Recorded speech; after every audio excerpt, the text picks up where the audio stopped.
plenty of seats in the back, here up front. I am so glad that you're all here today, and I'm especially glad for my colleague and friend Jamie Bruesehoff, who will be our presenter today on Non-Binary 101. Let's give her a living waters. Welcome. She will be using the TV and the screen during your presentation, so if you need to move your chair, feel free to do that as you see fit. Jamie, we are thrilled to have you here today. You've been an LGBT advocate for quite some years now. Some of you saw her at the youth gathering, or at least saw a video of her and her daughter at the youth gathering, and it's just such a treat. So. Thanks. Excellent. So you've got some index cards in front of you. I invite you, as I'm going to kind of give some basics and some background information to try to give us a shared foundation. But as questions come up, I encourage you to write them down. When it comes to questions, you all can hand them in and I'll sort through them. If you don't want to ask them yourselves, maybe that's just the easiest way. We'll have everybody handing questions and do them that way. And then as that goes on, if other people want to jump in with raised hands, that's fine. But so I do invite you to use those. I want to make sure that you get the information that you're looking for today, but I'll start with some basics. So a little bit about myself. My name is Jamie. My pronouns are she and her. I am a lifelong Lutheran. I was raised here in the New Jersey Synod, and post-college and grad school, I live here with my family. My spouse is a Lutheran pastor. We are out in Vernon, New Jersey, or Sussex is our mailing address, so one of those, Holy Counselor in Vernon. I am a mom to 3 kids. I have a 12-year-old, a 10-year-old, and a 5-year-old. My 12-year-old happens to be transgender, and so that was really my way into doing this work. I'd always considered myself an ally, but suddenly when it's your own kid and you're learning things on a whole new level, it felt like this was what I was being called to do. Clergy spouse. I also identify as queer. I'm bisexual, and so I just think that informs some of the conversation, and I try to be very visible in that so that I can encourage others to be visible as they feel comfortable. I am cisgender. Cisgender is a word that basically means not transgender, not non-binary. So when I was born, and we'll talk more about this language, they said it's a girl, and I have always identified myself to be a girl. I think it's important to name that because I am an outsider to this community, and so I'm sharing the information I know. Ideally, you would have someone who could share their own personal experience here, and so I'm not speaking for non-binary people, but I'm going to share with you what I know and some background, and I do have a video where I'm going to share some voices of folks who identify as non-binary, but it certainly doesn't represent everyone's stories, and I don't want to speak for that community. I am an advocate. I do this basically full-time at this point. I work in faith communities and schools, and I go into workplaces to learn how to better show up for our LGBTQ siblings in faith and non-faith spaces alike. And I'm really, really hopeful. Sometimes on the day-to-day, the world can be exhausting. It can be overwhelming. There's a lot of not-so-great stuff out there. But getting to do the work I do, I'm also exhausted but overwhelmingly hopeful because of folks like you that gather in communities like this to learn more and to who want to know how to show up better, how to be the church together better. That brings me a lot of hope, and there are lots of communities like you across the country that do this, and for that I'm really grateful. I'm also really inspired by and hopeful when looking at our LGBTQ young people who step out bravely in their identities and share themselves with their families and their communities and sometimes the world, and that they change the world just by being themselves, and I'm super grateful for every single one of them. So that's who I am and how I come to this work. I'm going to give you a lot of words. You're not going to know them all. You're not going to remember them all, and that's okay. You don't have to know all the words. We talk about people over definitions. You can listen to the language people use to talk about themselves and mirror that language back to them in order to be affirming and welcoming and a safe space. Most importantly, we respect self-identification. We trust that each of us know ourselves better than anyone else could. know who God created us to be, know what we feel and how we need to interact with the world. And so I'm going to trust that you know yourselves better than anyone else, and as a community we're going to trust that each individual knows themselves best. I will say, I know some folks can see this better than others. Most of the stuff on here I'm going to read aloud, so if you can't see all the words, don't worry. Alright, this is a little video I want to share to start our time together. This you might want to be able to see. Oh, hold on. We're going to start it over. That cause the question, like, maybe I don't actually fit into the definite. There's a whole variety of experiences that people have that cause them to question, like, maybe I don't actually fit into the definition of, you know, man or woman, and that there's something else.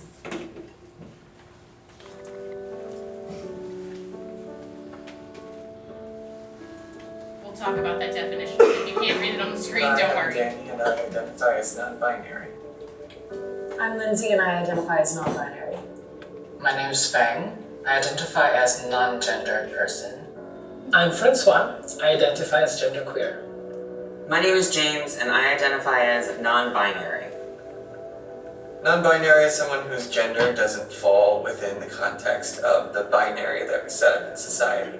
I am not male, I'm not female, I'm somewhere floating around in there. Non-binary means acknowledging a wider range of experience. For me, it means that I'm not identified with any specific gender, like male, female, or other things. It's part of a larger kind of goal of questioning these assumptions about gender and questioning why there only need to be two. It gives me the freedom to express myself. If I wake up one day and I want to spike my hair and do punk rock makeup, I can do it. Every couple of decades, some designer decides that men's shorts are, you know, suddenly 5 inches shorter or 5 inches longer. In the 70s, if you look at what men were wearing, they were like Rockettes, like shorts ripped down to the knee. Non-binary is freedom from that whole game. It's like, I don't care what the men's department at Marshall suddenly has decided that like men need to wear. I'm gonna go for what makes me feel more authentic. I tend to say gender is dependent on context and point of view. To me, it just makes me comfortable that I can just be this body that I have.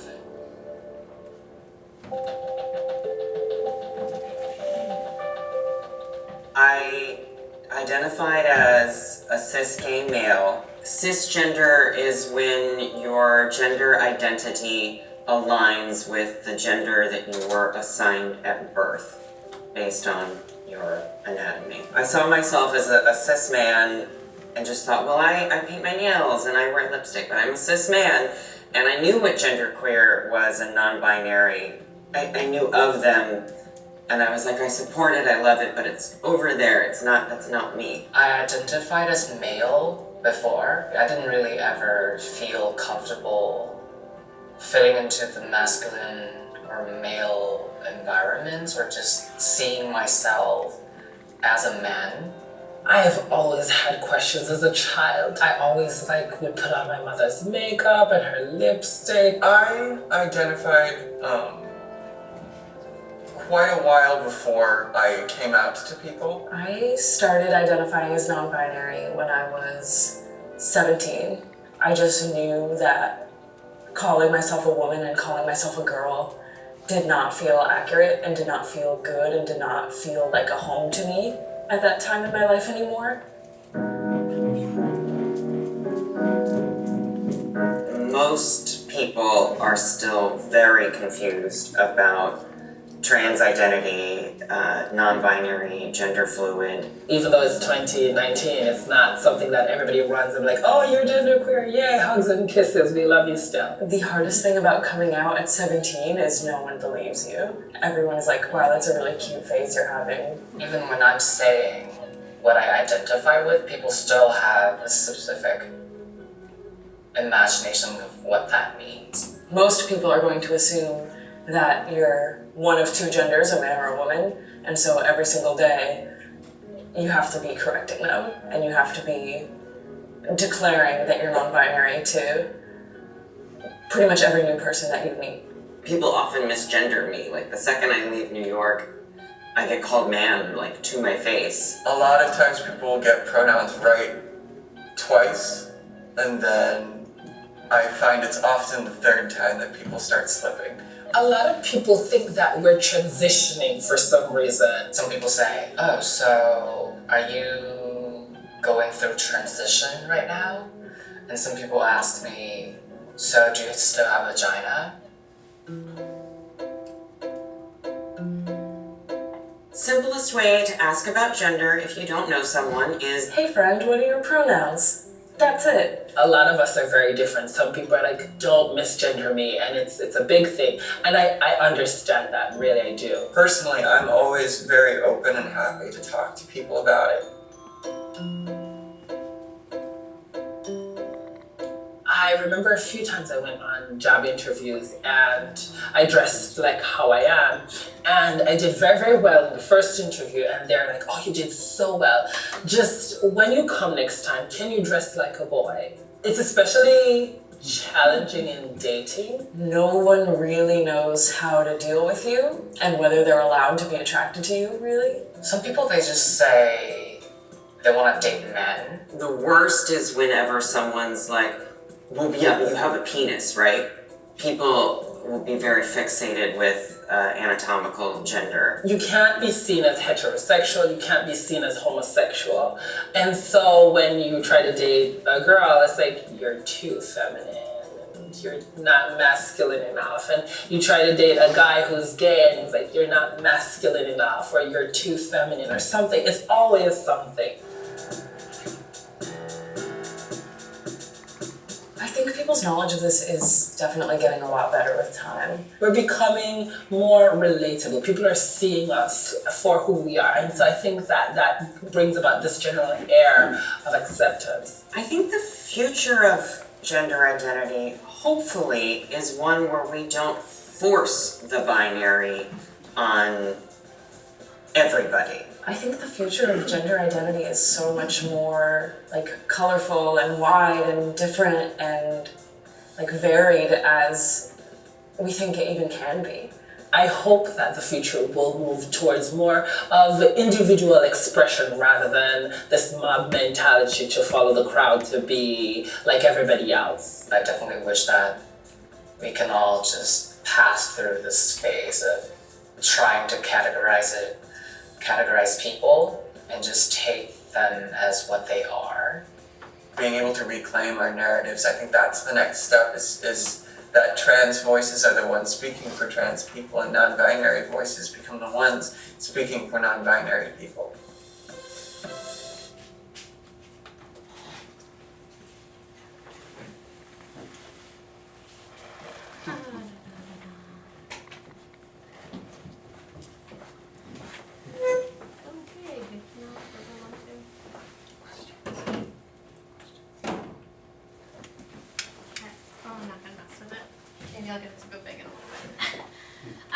So that was a few people's experience in language around this. I'm thankful for it because I loved the kind of similarities and the differences in the way they articulate it, but know that they were just a few experiences and that there are many, many more. And so just as I certainly can't speak for this community, even they who are in this community don't speak for the whole community.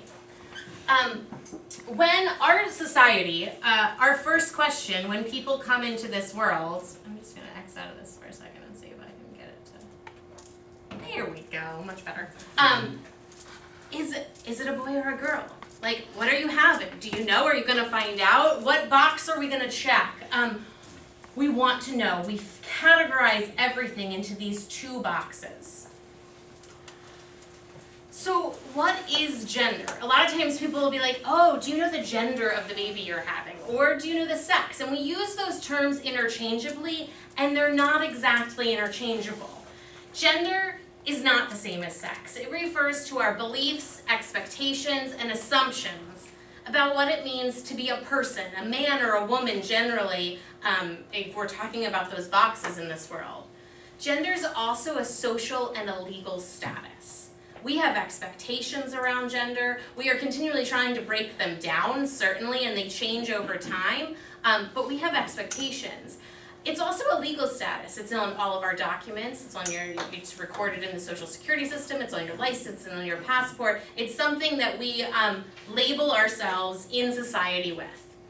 Gender is also culturally contingent and historically contingent. So if you go to somewhere else in the world, they have different ideas around gender. What's it okay for people to wear? What's expected out of you behavior-wise? What is all of that? Historically, of course, if I was doing this same conversation, 75 years ago, and I would say, how many women identifying people have worn pants to work? No one would raise their hands. Whereas I think most of us at this point, are wearing pants today.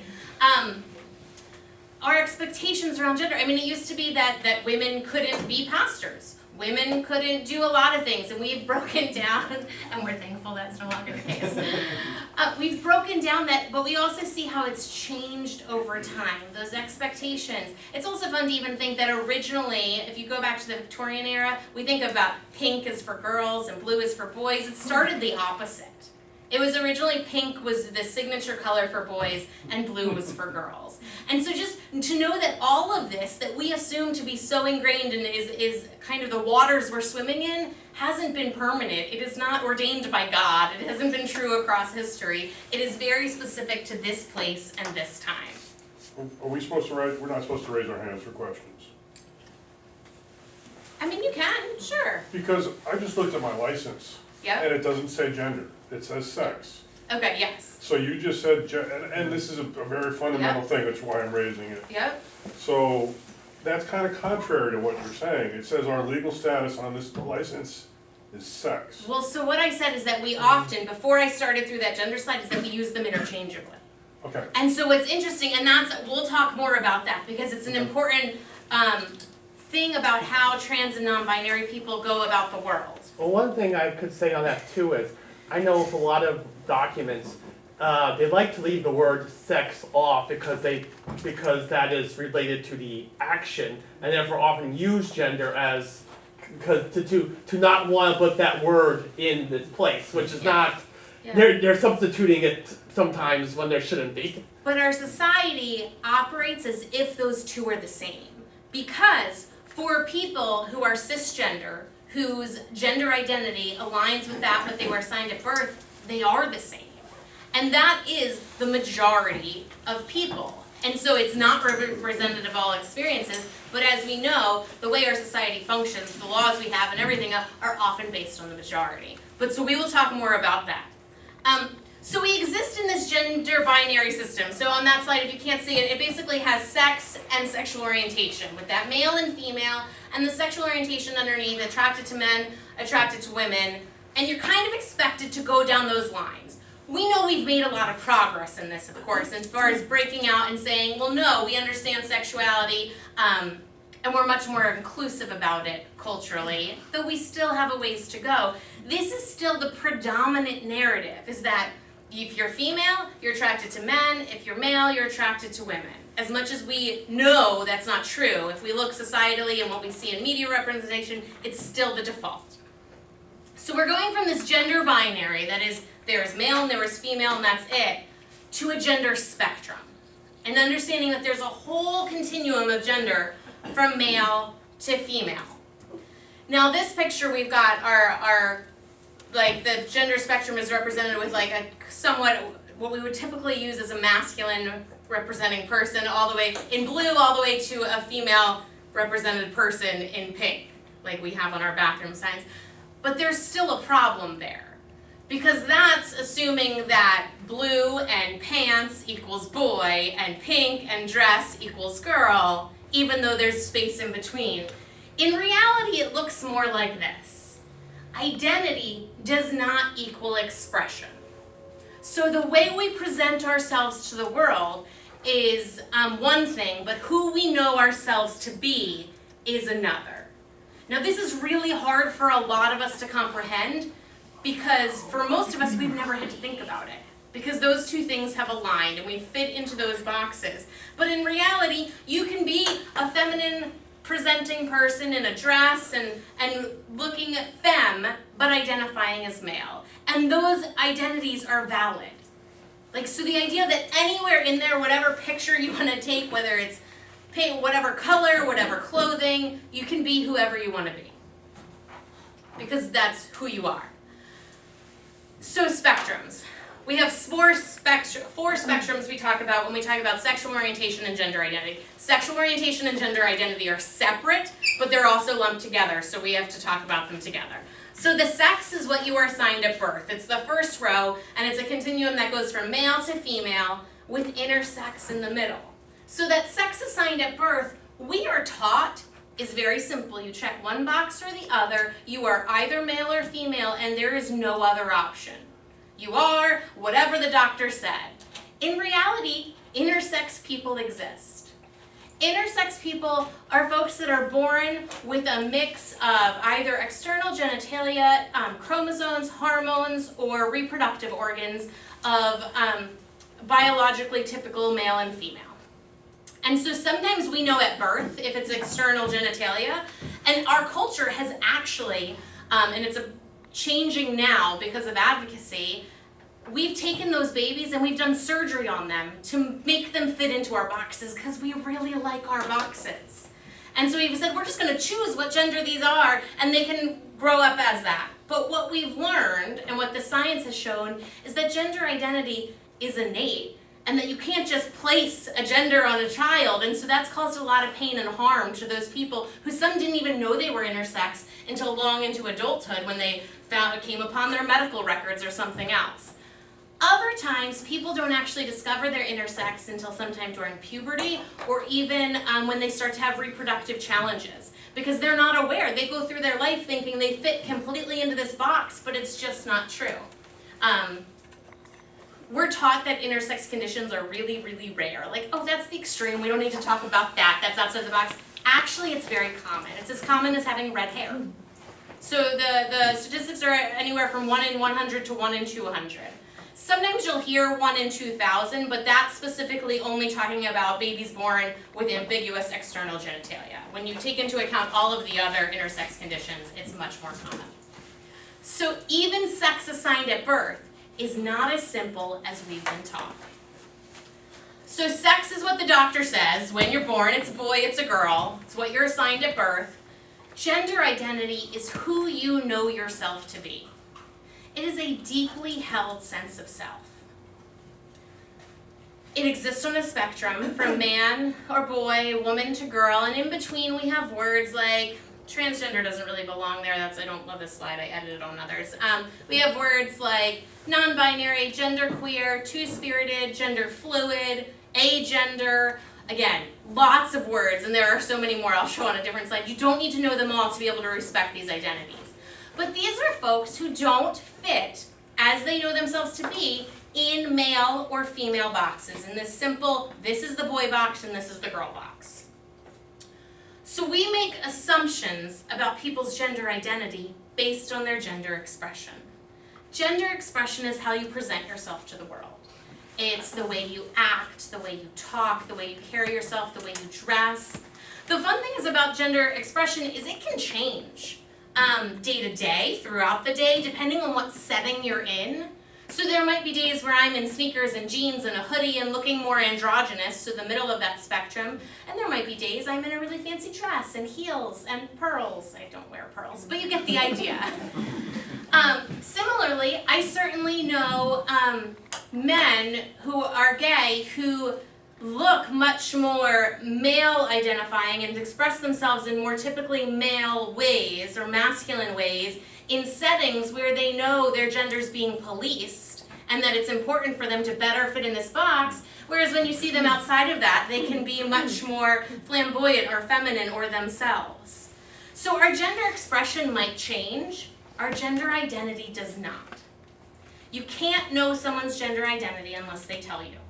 We just make guesses all the time. So then finally we have sexual orientation. Sexual orientation is separate from gender. Sexual orientation might be who you want to spend your life with romantically and intimately, whereas gender is who you spend your life as. It's who you are. Sexual orientation also exists on a continuum from attracted to women all the way to attracted to men, and in between we have attracted to all, both, or none. Those are words like bisexual, pansexual, polysexual, asexual, demisexual. There's many, many, many words. Again, you don't need to know all the words, but I say them because you need to know that they're valid. That they are identities that, language that helps people feel home and feel like they know themselves and this is where they fit. So you don't need to know all the words, but those identities are valid. So 4 separate continuum. Where you fit on one doesn't say anything about where you fit on another. For so many of us, this is really hard to wrap our brains around because we've never had to think about it. They say when I was born, they said it's a girl, and I have identified as a girl my whole life and have never considered myself to be anything else. But I still have a gender story. I have the expectations and the understandings that I've been taught along the way about what it means to be female in the world, and I've deconstructed some of that, and I've kept some of that, and some of it I'm not even aware of. It's just so immersed in who I am. So we all are impacted by our genders and our gender experiences and stories and expectations, but those of us who are in the dominant boxes don't have to think about it. And that's a privilege that we've never had to. It also means we're missing out on the depth of our identities and the fullness of who we are because we've never considered all of these pieces. Questions about the continuum, because I know it's a lot. Yes? Who says what you just told us is true? And who says it's not true? I assume there's people out there saying that is not something that we should accept.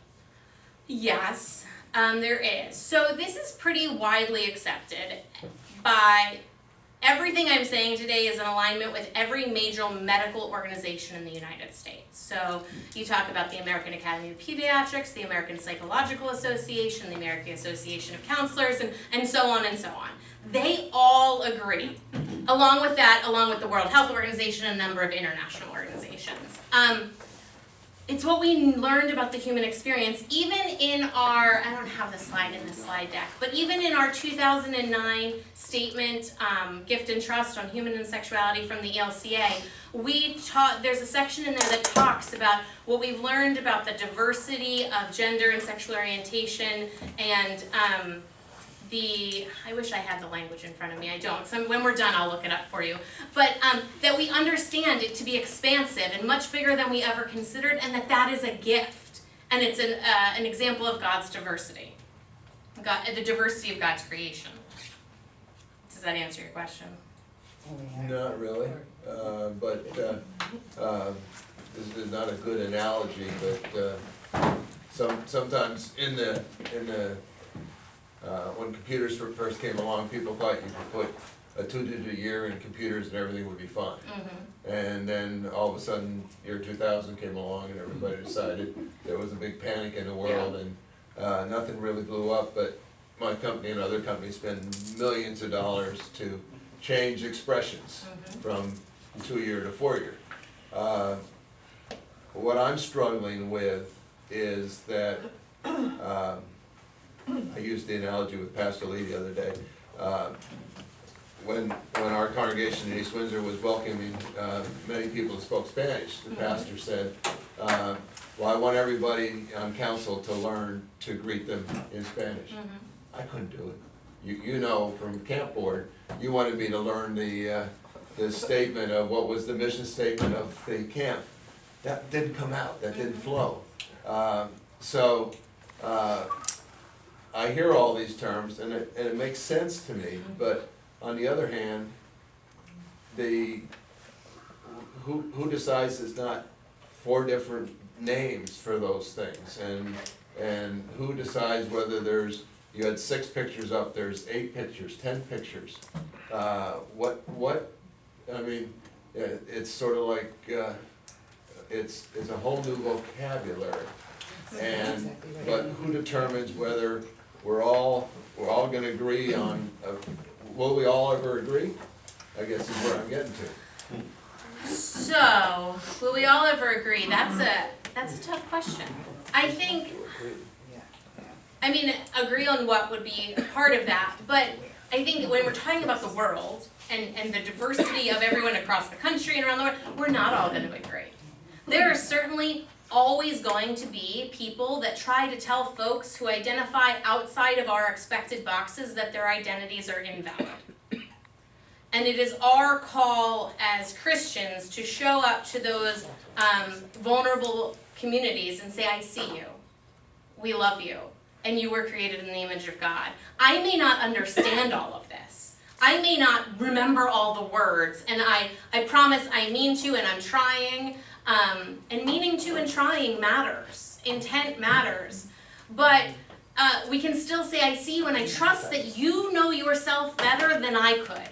Better than the scientist could, better than anybody else could, because you are the authority on you. Yes? I've struggled with this issue, and I've come down on the conclusion that this is really about an educational process. We introduce new things into our lives all the time.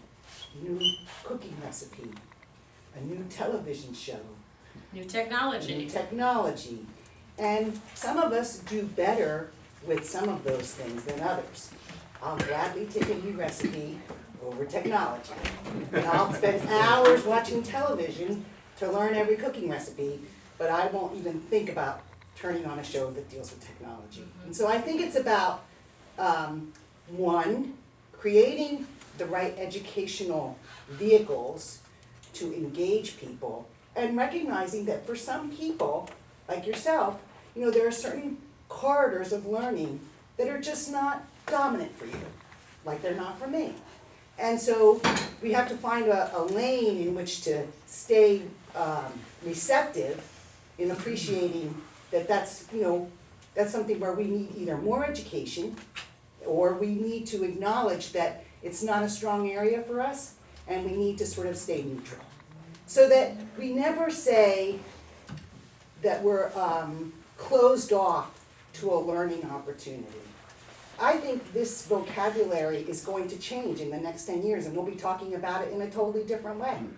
Because I see now what's happened in the last decade, or even 2 decades, with the way that we talk to people, the way we now think about our communities without necessarily attaching sex to gender. I think a big reason why people are resistant to people who are not like us, who are in these boxes, is because we attach a sexual connotation when we shouldn't. That's an education process. Yes. There were 2 things that you said. One is that you've said that you don't feel like you should stand up and say this because you're in a box, right? Yep. And I think these words help us explain what it's like to feel like you're not in one of those boxes. To me, this is just not right or wrong, but explaining what it's like to not be in a box. So we understand what it's like to not be in a box. And the second part of that is that unrest of not knowing, I think we can use to connect with people that are trying to figure it out themselves, or trying to explain it to other people themselves. Because that's what their experience is like every day, and we can use that to be more compassionate, and we can use that to be more understanding and connect with each other. And I think this is so helpful in just opening our eyes, not even if it's right or wrong, but just to how complicated and difficult it is for some people, for some of us. I say some people like we're not, it's us, we're all in this together, and this is a way to explain it to somebody that fits a box. Yeah. So I will reiterate a few things. You don't need to know all the words. You don't have to understand all of this to show up as a community of faith for folks who identify outside of the binary. You don't have to. So there is a part of wrestling, and there's also an accepting that you're never gonna understand all of it. First, because it's not your identity, and because it's always changing. I do this professionally, I do this full time, I go into schools and workplaces, and I am learning new words all the time. Words that people use to identify themselves because they feel right to them. I don't know them all. I don't know all the possible pronouns and everything else, which we'll get to, but I can listen to the way people describe themselves and mirror that language back to them in a way that is hospitable. And I can trust, underneath it all, that they know themselves and that their experience is valid. But there is a little bit of being willing to accept that you're not going to understand it all. There was a recent article that was published, I think it was by Vice, which is a media company, but they posted about like what is the difference between non-binary, gender non-conforming, and gender fluid. And in that article, they had different voices who identified as these things talking about what it meant to them. And in some ways it cleared things up, and sometimes it made it even more confusing. And I had church folks that commented and that said, this makes sense, and also I'm more confused than ever. Because they're words and they're so much up to personal identity. So what does it mean to be non-binary? You heard in that first video clip, it's a little different for everybody. So it's not that we're building another box that people are going to fit in. It's really that we're removing the boxes and allowing people to tell us who they are in all of that uniqueness and saying, wow, that's really great, God made you that way. I'm glad to know you. Okay, let me keep going, see where we land. So non-binary identities. These happen to be 3 non-binary public figures. Genderqueer, non-binary, gender non-conforming, bigender, third gender, genderless, pangender, androgynous, other gender, gender fluid, agender. Again, so many words. But it's not about knowing them all. It's about trusting that someone has found great joy and relief and a home in knowing that that word makes sense to me. Me who has never felt comfortable in this female box or this male box, that word, I suddenly feel relief at knowing that I'm not alone, there are other folks who identify like this, and that I have language to talk about who I am. So it's not about understanding, but it's about celebrating with people who have found ways to articulate who they know themselves to be. It's important to realize, so these non-binary individuals are presenting in all sorts of ways. Non-binary people can dress and express their gender in any way. They do not have to look androgynous. They do not need to look like feminine men or masculine women or anything like that. You might meet a person who you assume on every level is a woman, and they might say, no, actually I'm non-binary, because it's about who they know themselves to be. So it's important that we are aware that those assumptions we make that non-binary people don't owe us a particular presentation so that we can put them in a box. Because it's all about, our brain categorizes stuff. Like, it's natural. It's not because you're bad people that you want to put things in boxes. We all want to. It's how we make sense of the world. And yet we're working against that to see the fullness of who the people in our communities are. A lot of times people will tell me, well, how come suddenly this is such a thing? Well, it's such a trend. People are just following the media. Transgender and non-binary people have existed across space and time and across species. So these are butterflies. If you know anything about butterflies, the picture on the left is a female butterfly. They're kind of boring and not exciting looking and a little more dull. And then you have male butterflies, which are the really beautiful, colorful ones that catch our eye in a field and we think of when we think of a butterfly, which is fun all by itself because it's the flip-flop of what we expect from genders to begin with. Our male butterflies are flamboyant and bright, and the females are dull. But also, there are butterflies that exist that look like that. They are called chimera butterflies, and they have one wing, chimera. It's a word that connotates having a mix of 2 genders. So there's a super scientific word but if you, that I don't know, if you Google chimera butterflies, you'll get the super scientific word. But they have one wing that looks like a masculine coloring and one wing that looks like feminine coloring. There are all sorts of animals like this. It happens in chickens. Google pictures of non-binary chickens. The pictures are really cool. It's just fun because you don't expect it. And then there are also animals that change gender or that act in gender non-conforming ways. Like there's a whole list of them. There's lizards, and there's turtles, and there's lots of different fish that do this, and there's insects, seahorses. There's so many. Similarly, it's not just related to other species. Around the world and across time, we see this anthropologically.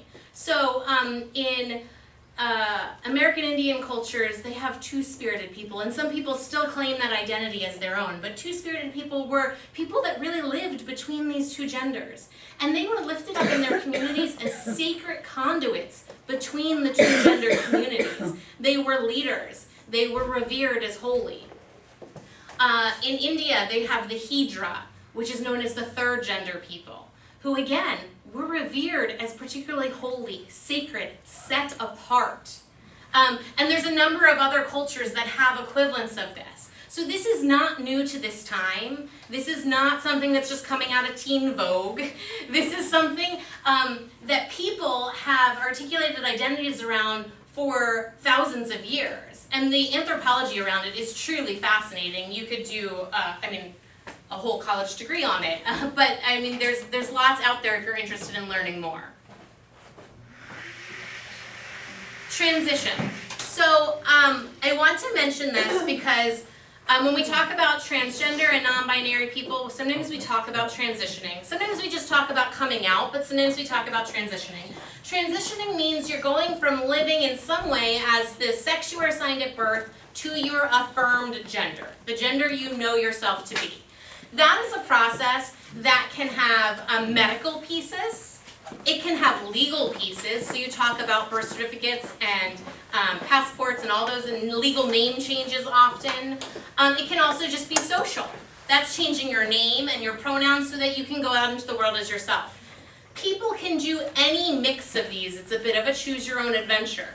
And that's based on what feels right to them, what access they have to the resources needed to make some of these happen. Some of them are extremely expensive. Some of them have health risks that would exclude certain people with certain health conditions. All of these things. Or some people choose not to transition at all. It doesn't make their gender identity any less valid. They know that that's who they are, but perhaps they are not safe enough, perhaps they don't have the support that they need, or the community, or the resources in order to say this is who I am and thrive in that affirmed gender. But all of these are valid options. I kind of alluded to this, but this is an article on Medium by a non-binary author. Being non-binary has nothing to do with looking non-binary. This is really important. The quote says, we can also think about gender as a multi-dimensional spectrum, and non-binary people falling somewhere outside the two primary positions of manhood and womanhood. In other words, there are many different ways for non-binary identity to situate itself with respect to the binary. Non-binary is an umbrella term that encompasses anyone who doesn't fit in these boxes. So they're not half male, half female. Maybe like you heard the language in that video clip. There are all sorts of ways of identifying what that gender means, but it importance to mean that it's kind of the same way we talk about bisexual people. You're not like half straight, half gay. They are bisexual. That is their entire identity. So folks who are non-binary are not half male or half female. They may feel completely outside of it. They may feel a mix of both. They may have other language they use to articulate that. Do you cause confusion by using the term bisexual? Because the key phrase there is sexual. Mm-hmm. So is bisexual gender identity, is it all of the above? So no, except for sex? Bisexual is a sexual orientation. So, I know. I'm confuzzled. I understand. And what I can say is that it's completely okay to be confuzzled. This is a lot of information I'm trying to cram into a very short amount of time. Yes? As I've gotten older, I've had more and more trouble remembering people's names. Now I've got to remember. Hey, you. Child of God. Pronouns. Yeah, that's all right. So I want to take questions in a second. I want to share a couple of things recently in the news because, as they said, things are getting a lot better and more understood around non-binary identities. Very recently, recently Merriam-Webster Dictionary added the non-binary pronoun officially to the dictionary as a way to describe someone whose gender does not fit within the binary. So a lot of people are always like, you can't use they, it's plural. Well, the dictionary says otherwise. The other thing I would say is that we do it all the time without thinking about it when we don't know someone's gender. Oh, someone left their coffee cup here. I need to get it back to them. They might need it. That's a single person I'm talking about, but I'm using they because I don't know the gender. These are some popular folks that have come out as non-binary. It's important to know that not all non-binary people use they, them pronouns. Jonathan Van Ness, who's part of the cast of Queer Eye and just wrote a fabulous book, uses he, him pronouns, but identifies as non-binary. These are some other folks who have come out and have been talking about gender identity and being outside of that binary. Sam Smith and Ruby Rose.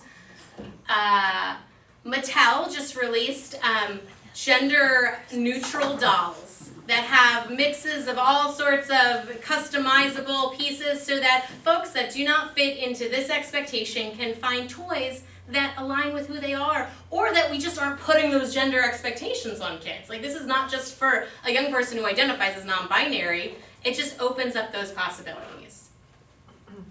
And also, New Jersey's Babs-Sipperstein law went into effect in February. That allows, makes it easier for trans people to change the sex marker on their birth certificate, and it includes a third option for non-gender specific, unspecified, I believe is the language, but it's a non-binary option. And so that's something to know. Our licenses are a little bit behind that because the DMV is having to catch up, and that's taking longer than it should, but non-binary licenses will be coming to New Jersey as well. And let's do questions. Anyone else have questions for the basket, or you can just ask. So this one comment. So I'm Yes. 60. I've got kids who explain a lot of this stuff to me. Yep. But isn't this very different for different age groups? But what about people, and what I'm really getting at, around the world, I suspect acceptance of this in many places is nowhere near what it is in our country. You have a target-rich environment in this room for people that are willing to listen and understand. But how do we deal with people that just don't want to hear any of this stuff and don't, you know, and it's, you know, they have contempt before investigation. They just don't really, their minds are closed tight. Yeah. I think it depends on the context that you're dealing with those folks. In advocacy, we talk about the movable middle. So there are folks that are all the way over here that are wildly supportive and advocates and on top of it and going to accept and celebrate whatever, and there are folks over here that are so wildly against that they are never even going to engage in a conversation. We seek to work with the movable middle. The folks that are unsure, who don't understand what this means, but are willing to learn. Maybe they're like excited to learn, or maybe they're just like, I don't know, I heard this doesn't make sense. But they are folks that can be taught with education and stories and personal connection. I think knowing someone whose identity fits within this framework helps you realize that like this is a real live human being who you care about, and showing up for them is kind of the first start, and then helps open eyes to the greater community. I also think that within communities like faith communities, we do that by setting boundaries. We do that by saying, you don't have to understand this, you don't even have to agree with this, but these are the expectations for how we show up as a community of faith together.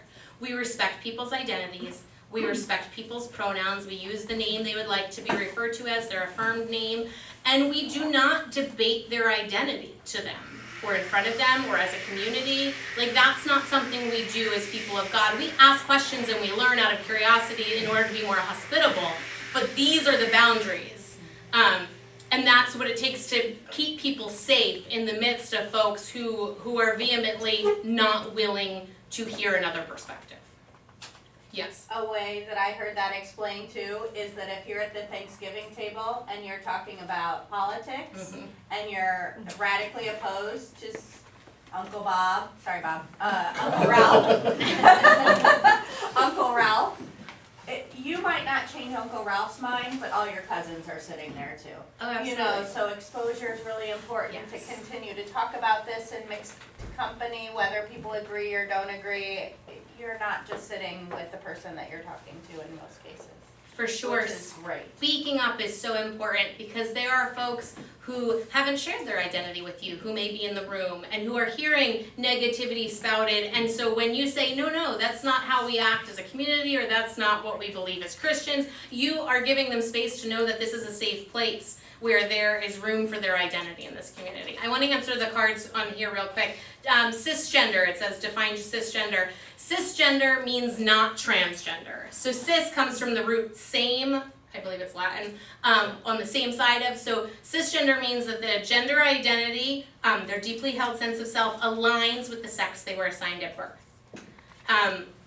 This one is it okay to ask someone if they are non-binary?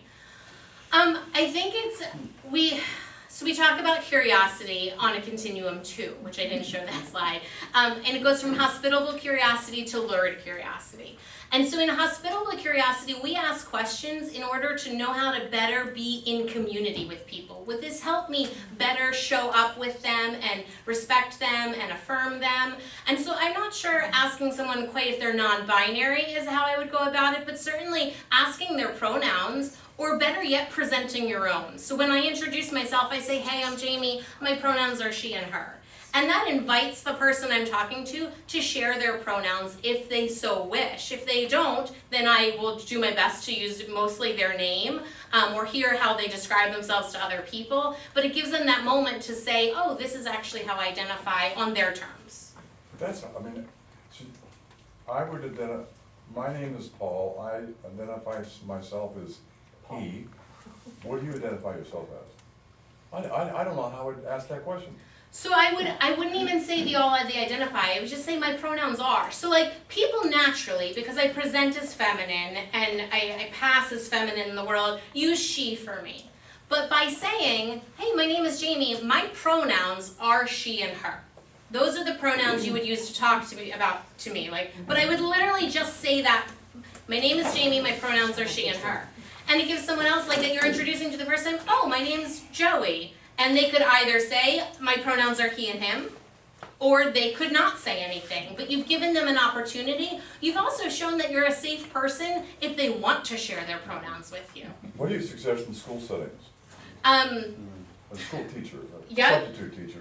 So school settings, there's a lot of different ways to do it. If folks tell you their pronouns, certainly listen to them. There's some great examples of like sign-in sheets. Our first day of school, like write the name you want to be called, your pronouns and this, so it's just there. It's not public in front of the class, but they're able to articulate it. I'd also say avoiding binary language. So I know a teacher that is like boys and girls, boys and girls, boys and girls, where some people don't fit into boys and girls. So students, y'all, folks, kids, whatever else you want to be.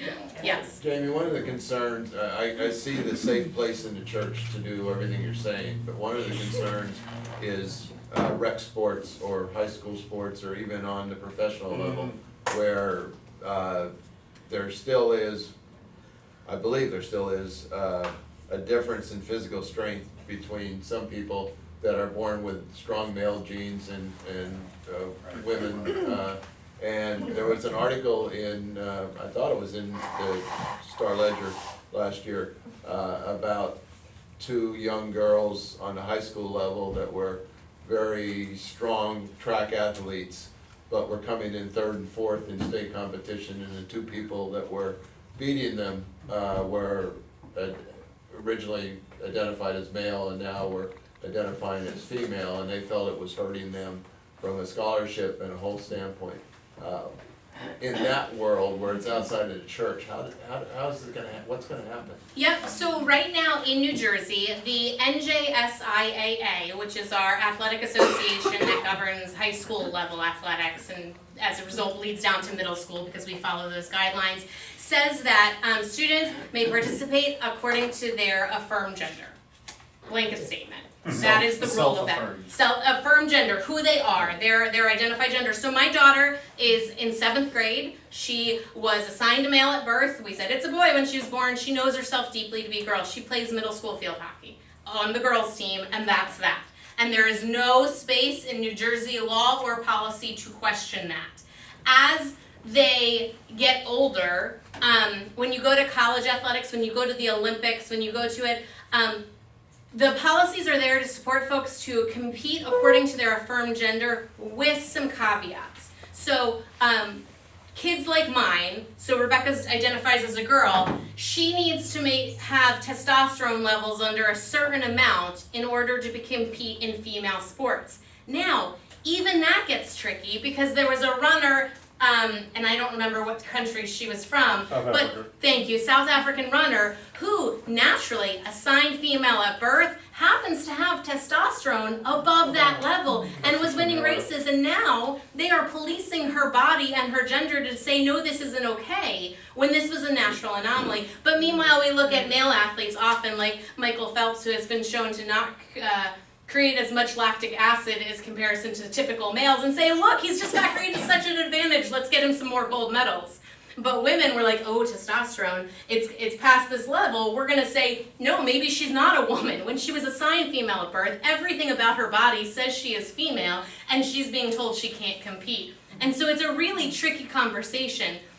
I will say that most people who transition, so especially kids that transition, you've got Rebecca, she transitioned at 8. She went on puberty blockers at Tanner stage 2 of puberty that would prevent her from going through male puberty.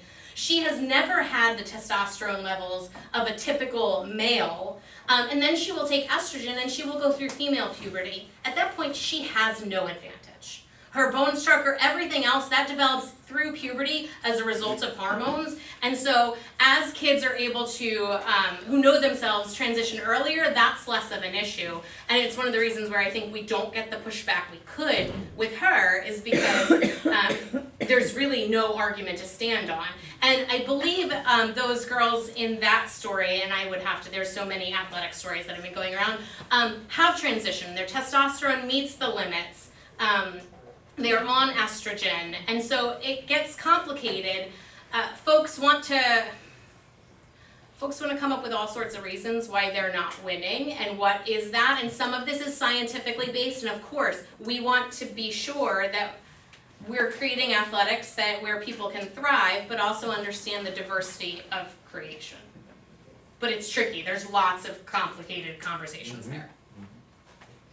Other questions? What can we do to be more actively welcoming, particularly to kids who are on their path of figuring out who they are? The biggest thing is to speak it aloud, is to name it, is to include examples of queer people, non-binary, transgender, all types of sexualities in the stories you share, the things you teach from in confirmation class, what you hear from the pulpit.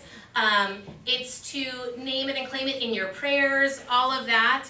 I hear so often from people who love their faith communities, kids that are passionately a part of it, and yet really struggled when they came out. The one I'm thinking of specifically was around their sexuality. And it wasn't because their church was saying anything bad, because their church wasn't saying anything at all. And so they went to Google to say, what does Christianity say about my identity, and found some really, really harmful stuff. And it wasn't because their church was saying they were bad and sinful and wrong, but it was because their church was politely not saying anything.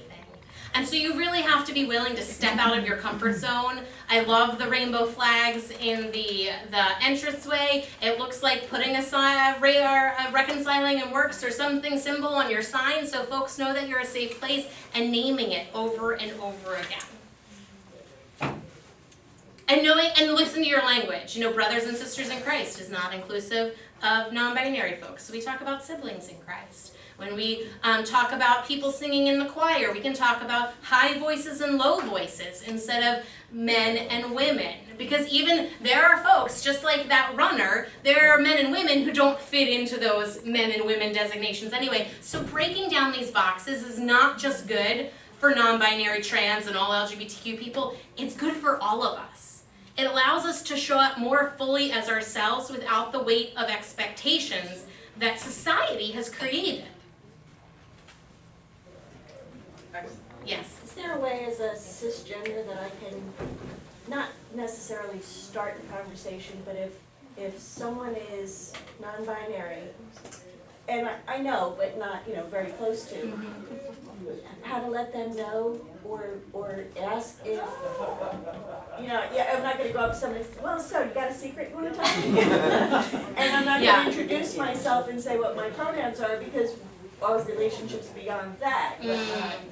Yeah, I think some of it's in the talking about it, it's in the naming it, it's in the publicly being available, making it clear in your relationship with all people that you are an ally, that you're a safe person, that you care about these things. Oh, I saw this in the news, I thought it was really cool that, the dictionary updated their definition of they, or whatever conversation that is, helps give those hints to people that you're a safe person, so that when they are ready to come out, they can.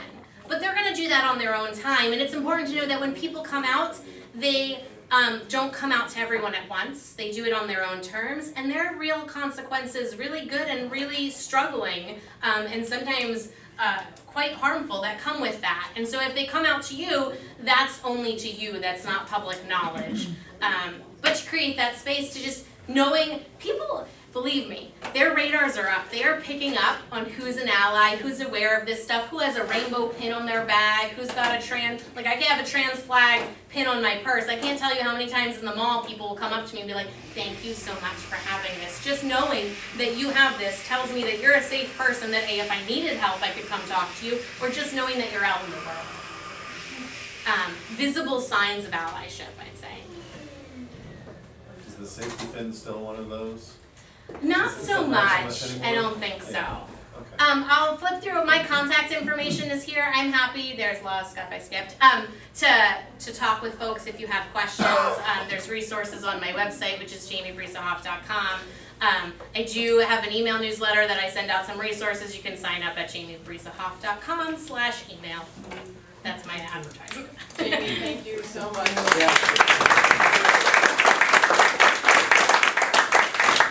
And Jamie will be around for a few minutes while she packs up. If you have a private question, or certainly take down her information. Thank you all so much for coming to this important